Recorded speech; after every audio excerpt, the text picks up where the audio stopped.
Өңірімізде ауыл шаруашылығын дамытуға бағытталған бірнеше жобалар жүзеге асырылып келеді. Сондай бастамалардың жалғасы ретінде Шу ауданында қос жәрмеңке өткізілді.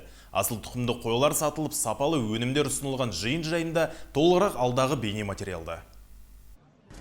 Өңірімізде соңғы рет мұндай іс-шара 2023 жыл ұйымдастырылған. Көпшілікті қызықтырған жәрмеңкеге Шу ауданынан бөлек Алматы, Түркістан облыстарынан және аймақтың басқа да аудандарынан шаруалар ат басын бұрған. Жалпы көрмеге 300-ге жуық асыл тұқымды қой әкелінген. Олардың ең ірісі 200 келіге жуықтаса, орташа салмағы 140-150 келі болды.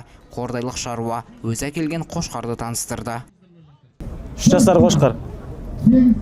Бойы метр 3, салмағы 170 килограмм шамасы бар. Семіртсе 200 килограммға дейін барады ғой. Бұндай тұқым бар қазір. Біздің Қазақстанда қазір жақсы дамып жатыр. Арашан қойлары салмақты, сұлулық бәрі жақсы болып жатыр ғой.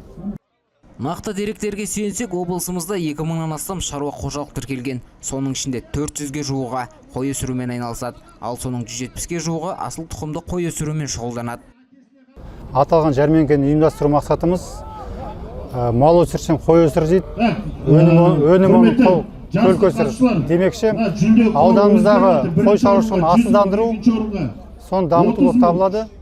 Сонымен қатар ауданымызда ауыл шаруашылық өнімдерін өндірушілердің жәрмеңкесі ұйымдастырылды. Ол жерде базардан төмен бағада, 15-20% төмен бағада ауыл шаруашылық өнімдері.